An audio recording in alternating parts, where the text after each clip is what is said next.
We invited both President Trump and the Biden-Harris administration, and we didn't hear back from the White House.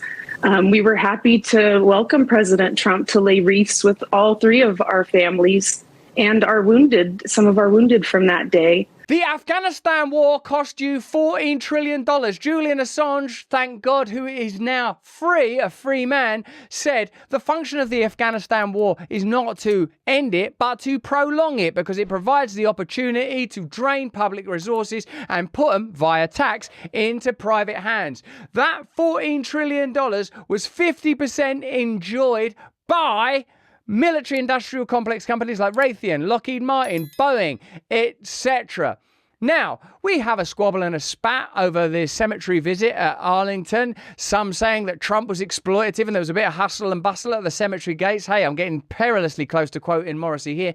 And yet, the relatives of the fallen say they invited representatives of both sides of the aisle to attend, and only the Trump campaign responded. So, is this the perfect story to help us to understand that the media will use polemicism and polarization to report on a story that could be used to show us that war is senseless? And while we're still worrying about the consequences of the very, very, very expensive and I would say pointless Afghanistan war, we are, and I say we because it involves our money. I'm a taxpayer in this country. I'm a taxpayer in a few places, and our revenue is shooting towards various fronts right now in order to prolong wars that might be similarly unwinnable. Aren't all wars ultimately unwinnable? Is that one of the lessons, at least, that we can learn from Afghanistan? So let's have a look at Harris, Kamala Harris, presidential candidate, voted for so far by no one, condemning Donald Trump for the Arlington National Cemetery incident. Vice President Kamala Harris is slamming former President Donald Trump for his controversial visit to Arlington National Cemetery earlier this week. It's funny that it's being described as a controversial visit, that it's been given that adjective. Why was it controversial? Because why? Let's get into it. Harris releasing a statement earlier today saying in part, Trump, quote, disrespected sacred ground, all for the sake of a political stunt. Everything is being desacralized. Indeed, do you think that there's a degree of hypocrisy if, and I'm saying this fresh off the back of our live watch along of the Democratic Party National Convention, where I mean, look, abortion is a pretty serious issue, isn't it? And it's a pretty painful and awful issue, full of import. And at various times during the DNC, it was sort of treated like a jamboree of righteousness. If a cemetery where fallen service personnel are buried is sacred, then what is life itself? And that, quote, it is my belief that someone who cannot meet this simple sacred duty should never again stand behind the seal of the presidents of the United States of America. So that's a very particular stance. It's a very evident and plain attempt to score political points in the run-up to the election. Who knows what other macabre events may happen yet on the, is it 60-odd days between now and November the 5th?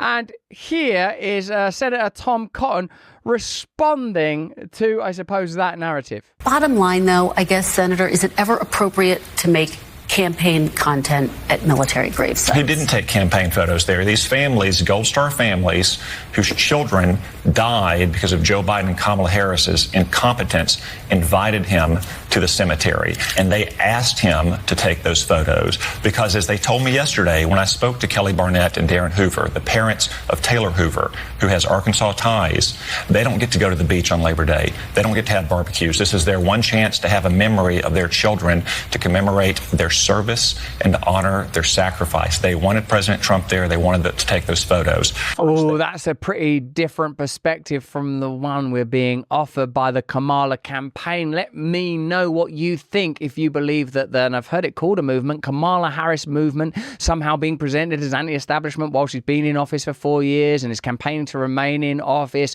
and while she clearly sits at the heart of a nexus of corporate, financial and deep state interests that aren't meaningfully going to change from the Biden administration, because, of course, they use the same basic portfolio and brochure to campaign. You know, of course, don't you, that Biden told Wall Street financiers nothing will fundamentally change when campaigning against Trump in 2024. G20. You remember his Saudi Arabia pariah. And of course, you remember the botched departure from Afghanistan. And now we are being told that the photo opportunity was not something augmented or planned and proposed by the Trump campaign, no, but was asked for by the families of the fallen. And we can obviously hear directly from those family members, so we don't just get caught in an endless cacophony of political point scoring. But so far, let me know in the comments, let me know in the chat where you stand. How's this story shaking down right now? You know who the families also invited? Joe Biden and Kamala Harris. Where were they? Joe Biden was sitting at a beach. Kamala Harris was sitting at her mansion in Washington, D.C. She was 4 miles away. 10 minutes. She could have gone to the cemetery and honored the sacrifice of those young men and women. But she hasn't. She never has spoken to them or taken a meeting with them. Well, they did meet with them during the dignified transfer. They were with them at the dignified transfer. Her and Joe Biden's incompetence that those 13 Americans were killed in Afghanistan. Ooh, and you can see again that the apparently neutral interlocutor from MSNBC there, or whatever channel that is, that's the Peacock one, isn't it? I can't remember all of the names of the different propaganda outlets. Is clearly in the earpiece. She was at that event. Say that she was at that event. But remember, as Tom Cotton points out, that the botched Afghanistan departure caused these deaths in the first place, and then back out another level to the Julian Assange perspective that war cost $14 trillion, and the function of that war was never to win it. What was achieved? The goal is to use Afghanistan to wash money out of the tax bases of the United States, out of the tax bases of European countries, through Afghanistan and back into the hands of a transnational security elite. That is the goal, i.e. the goal is to have an endless war, not a successful war. We can't continue to bring you this beautiful content without the support of our partners. Airports and planes are heavy EMF exposure zones due to the volume of people with individual devices and Wi-Fi within confined spaces. I think that sometimes, like all of them phones, everyone's staring at their devices. It's important to protect yourself if you're undertaking such travel from EMF. Imagine sitting on a commercial flight, every single person there smothered in Wi-Fi, Bluetooth earbuds, all that stuff. You might as well be in a fuselage made of electromagnetic energy. The Centers for Disease Control and Prevention classifies airline crew members as radiation workers precisely because of this fact. AirsTech, as you know, probably, are an official partner of the UFC. They're the only scientifically validated EMF protection solution.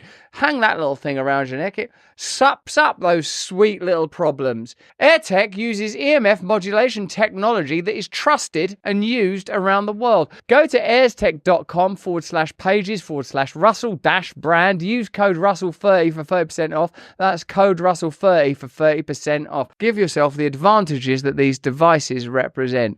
Thank you. You'd think with all the amount of propaganda available, with all of the media available, that you and I, conversant individuals that operate in this space, would say, well, thank God that $14 trillion was spent in Afghanistan. Thank God those American service members died. Thank God those innocent Afghani people died, because now we've all got those, what is it, snow globes? What did we get out of that? Foam fingers? What was gleaned from that conflict? If it requires Jeffrey Sachs or John Mearsheimer or some sort of academic expert on geopolitics and military history to tell you what the positive results of the Afghanistan conflict were, guess what I'm going to rely on? My old friend intuition. And I'm going to say there was some connection between that $14 trillion being spent, 50% of which ended up in the hands of the very military-industrial complex interests that pay so significantly for the campaigning and donations and lobbying of the DNC, that were somehow its chief beneficiaries. And I'm going to take Julian Assange at his word, a word that cost him his freedom, 5 years in Belmarsh Prison, UK, without trial, that the function of Afghanistan was not to end the conflict, but to perpetuate the conflict. And then, do you know what I'm going to do? I'm going to take a little leap of faith. And I'm going to say, well, I wonder what's going on right now with Ukraine and Russia, because it's the same people that are telling me right now that these wars are necessary. And I'm going to apply it to Middle Eastern conflicts as well, even though there is, let's face it, a lot of historic complexity there, and I'm going to assume that there are similar beneficiaries there. And then I'm going to look at what's going on in the South China Seas, and I'm going to see if that paradigm can be applied elsewhere, and I advise you to do the same. Let me know in the comments and chats what you think, and remember to like and subscribe. But let's take advantage of the fact that when it comes to the Arlington Cemetery story, we have the privilege and advantage of being able to hear directly from people affected, family members. Here's a mother-in-law of a killed service member. She says, we didn't hear back from the White House. Why would that be? We invited both President Trump and the Biden-Harris administration, and we didn't hear back from the White House. We were happy to welcome President Trump to lay wreaths with all three of our families and some of our wounded from that day. And when he came to Section 60, it was at our request to spend time with our loved ones. There was not a press presence there. We privately took pictures among ourselves. And it was, a more celebratory feeling for that day because, we want to celebrate our loved ones. And it's very hard to find ways to do that at a cemetery. But they were very respectful. We didn't see any altercation. And really, we just want our loved ones to be honored and remembered in a positive way. Very difficult to go up against a grieving mother-in-law of a dead service member whose life was lost, potentially because of Kamala Harris's botched departure, a departure in which she played a role as the Vice President of the United States during the time when it was enacted, although the problems in Afghanistan are, of course, historic. And that CNN anchor's face said it all. Baffled, staring, and confused. Clearly, this is a propaganda war. It seems to me, let me know what you think in the comments and chat, that Trump was doing the right thing. And if pictures were taken by family members, what's he going to do? Say no to them? What we are being trained to do by the media in this election cycle is to focus on the minutiae and hot button topics. This happens in every election cycle, doesn't it? You're the experts. You understand what happens in your country. And I would say that this story in particular is the perfect example for us to zoom right out and look at the macro. What was the point of the Afghanistan war? How much money did it cost and what did it achieve? What's going on in Ukraine and Russia, across the Middle East, South China Seas? What is being achieved? Who is benefiting? Is there a way that ceasefires, peace deals and diplomacy could be deployed rather than spend your taxpayer money and innocent lives of Americans and all of God's children across the world simply to line the pockets of powerful interests, simply to centralize further authority in the hands that it seems to me increasingly do not deserve it? But that's just what I think. Let me know right now in the comments what you think. And remember, give us a thumbs up, subscribe to our channel, support us. And remember, we stream every single day on Rumble. And if you are an Awaken Wonder, you can attend live events, either streamed or actually in person. And there's a comment in the chat right now telling you how to do just exactly that. More important than any of that, though, if you can, please, in the holy name of the Lord, stay free.